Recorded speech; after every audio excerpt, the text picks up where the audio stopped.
Alright, you guys. So, I have noticed, in part thanks to Kat, that a lot of people don't know what some essentials they should have kept on stock in their kitchen is. So I'm gonna show you what for me, and I don't mean like meats and things, but I mean like spices, condiments, things I keep in my pantry at all times, and things like that.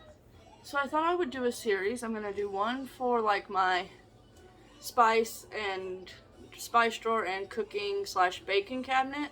There are a couple things that I don't have with me right now because I have used them and not restocked them yet.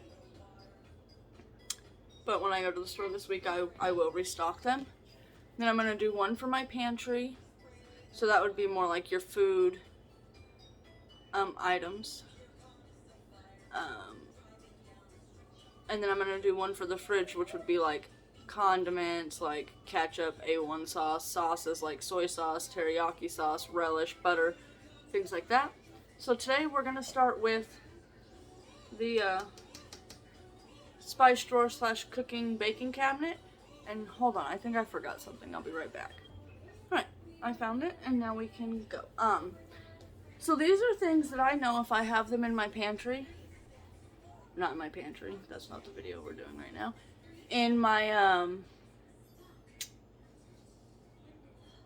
spice drawer and in my cooking / baking cabinet, if I have these and a meat and a vegetable, then I can make a yummy meal. Or if I have these ingredients, I can make a good dessert. Okay? So first we're going to start with the spices that you need for just plain cooking your meats or whatever. So at first we have salt and pepper. These will get you a long way just using these, especially if you're just doing chicken for salads or a meat to mix into a pasta or things like that. Salt and pepper can get you a long way, okay?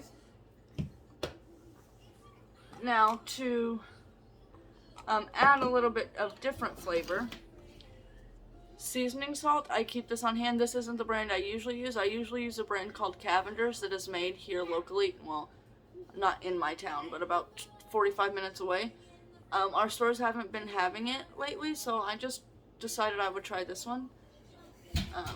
And obviously, if you are allergic to any of these spices or on sodium restriction, then it's probably not, then don't take anything I'm saying to heart. But these are the ones that I always make sure I have on stock so I can create yummy, tasty food. So this is just a seasoning salt. We have onion powder. This is good for burgers, if you're grilling, chicken breast, baking chicken breasts, frying chicken breasts, meatloafs, really anything onion powder is good for. Paprika. I literally use this on everything. It is good in Mexican dishes. It is good on chicken, hamburgers, like I said, everything. Italian seasoning, which will come hand in hand when we get to our pantry. I also do throw this in a meatloaf sometimes. If I'm making meatloaf. Did I just say that? Can y'all tell my brain is melted? I meant to say meatballs that time, not meatloaf. I put it in meatballs. You'll see when I get to my pantry some of the things I cook. If I need a meal and I don't have pasta sauce, I have stuff to make my own pasta sauce. This comes in handy and things like that. Now, if you are one who likes your food to have a kick or just one night you want your food to have a kick, I always keep chili powder.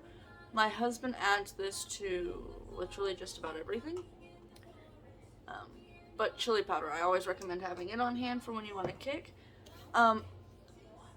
After this part of the video, I will show you some that aren't necessary for you to have because you can buy, flavoring packets for like tacos and stuff like that.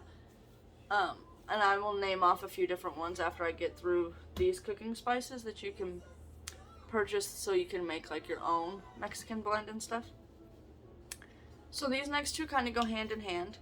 I wasn't sure whether to put this one in the refrigerator. As you can tell, I'm about to commit the cardinal sin and be out of my minced garlic. But I didn't know whether to include the minced garlic in the refrigerator stuff or in the spice stuff because it is supposed to be refrigerated. But I use this in cooking for flavor, so I figured I'll probably add it into both just in case people watch one video and not the other. But minced garlic, and then I also keep garlic powder on hand because for things that you don't want big chunks of garlic in, like if you buy pre-made seasons,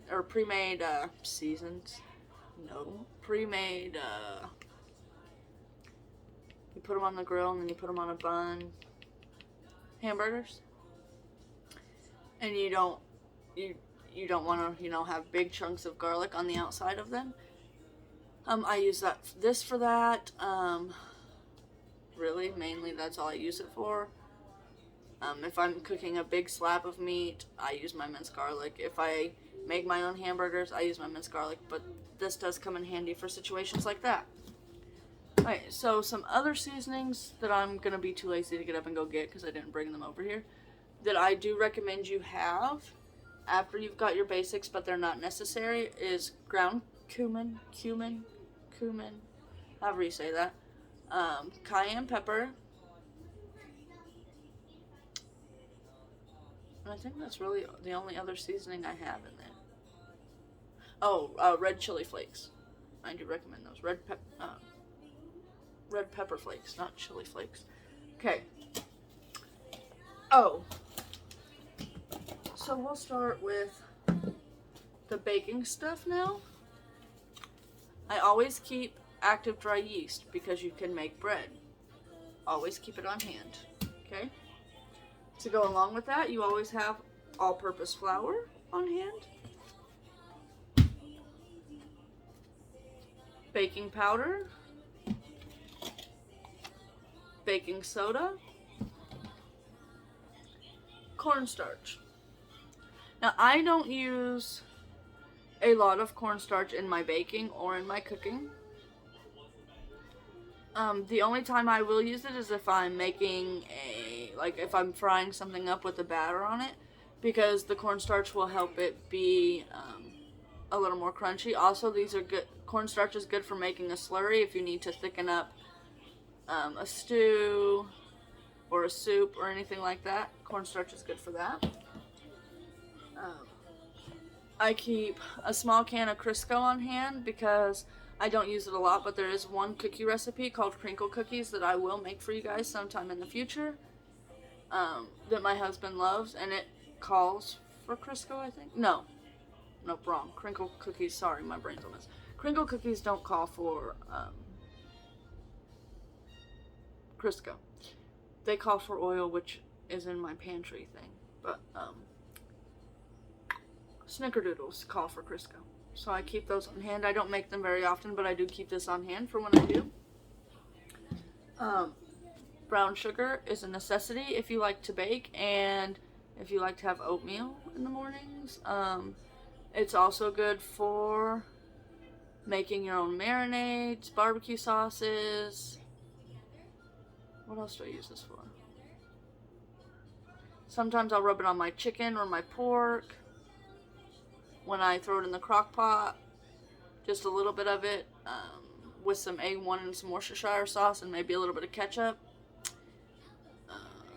Yeah, so brown sugar. I know I just named off all the things you do with this for cooking and not baking, but you always need brown sugar for cookies. So I always just keep it on hand. Mine's needs to be shaken up a little. I haven't used it in a while. Regular granulated sugar, I always keep on hand, again for cookies, cakes, pies. What else do I use this for? If people come over and I make tea, just things like that. mainly for baking purposes though. Oats. These are quick 1-minute oats. I think usually I keep old fashioned, but when the pandemic happened, I just grabbed one of these to keep on hand. Good for breakfasts, good for putting in, sometimes I'll throw it in a meatloaf. You can put it, cookies, oatmeal cookies, Wackies. If y'all don't know what those are, they're peanut butter, chocolate, no-bake cookies, and things like that. So I always keep these on hand. I keep Hershey's Cocoa. Along the same lines of this, of things I don't have, and actually I do have it, it's just in a different drawer and I didn't get it out, is Baker's Chocolate. I keep Baker's Chocolate. Usually I keep a 67%, I think it is, and I keep a German chocolate. And then I also usually keep Ghirardelli chocolate chips in my house because those are my favorite. I like Toll House too, but I prefer Ghirardelli. So I don't have any of those today to show you. I need to buy some more, and I'll probably do that this Thursday. Okay, as far as what I keep in my spice drawer for regular everyday baking is cream of tartar. These are for, I use this in snickerdoodles. That's really all I use it for, is snickerdoodles. Ground cinnamon. I also use this in snickerdoodles. I also like to take this with sugar and make cinnamon toast. You can also use this to make French toast. What else do I put this in? When I was a kid, I was like 14 or 15, and I would make dinner for my family. I used to like to play this game called Guess the Secret Ingredient in every meal I made, and when I would make spaghetti, I would always put cinnamon in it to see if anybody could guess what it was, and nobody could guess what it was, but they said it was good. And then the one extract I for sure keep on hand is vanilla. Now, I do have almond and I do have peppermint, but I've only used the almond and the peppermint one time, so I mainly just use vanilla. Now, if you're looking to get into baking and you want to make things like pumpkin-y desserts and things, I also recommend you get pumpkin pie spice, nutmeg, and ginger. Yeah. So, that's going to be everything I keep in my spice cabinet. Spice drawer and cooking cabinet. I do also keep breadcrumbs for when I make my meatloaf, but those aren't a necessity. Some people don't like meatloaf, so... and I also do use breadcrumbs to make my Parmesan crusted chicken strips, meatballs. I have used them to bread pork chops in the past. And I also do keep powdered sugar on hand for the crinkle cookies, but like I said, these are just things I think every kitchen, no matter what they do or don't do, should have, unless they have like some kind of allergy or some kind of restriction where they can't. Yes, dear. Thought you were watching Sissy. Nope. Go, please. Mommy's filming. Delson. Go. Mommy's filming and you're being distracting. You can do that later. Thank you. But yeah, those are all the things I keep for cooking and baking purposes. Now, this isn't to say you have to go out and rush and get all of these things at once. Like my chili powder, my paprika, my onion powder, my Italian seasoning, I buy the $1 ones from Walmart. I don't buy the fancy ones. This minced garlic for this whole big jar is like $4, and it lasts me about a month. Maybe 2, I don't know. I don't keep track of when I buy this. But, yeah. My salt, I buy my Himalayan salt at TJ Maxx or Ross, depending, for a whole lot cheaper than Walmart. This thing of pepper is from Walmart. It's like $3. I don't buy them. Now these little ones, like the cream of tartar, the pumpkin pie spice, poultry seasoning, and things like that, a lot of the off-brand don't carry them because they are more expensive. So now these ones are expensive. My cinnamon is great value. My vanilla is great value. I buy the great value sugar, the great value flour. the Great Value brown sugar. I mean, as far as it goes with my spices, I'm not a big name brand have to have type of person. Alright, that's going to be it for today. I hope you guys enjoyed, and I will see you next time. Bye-bye.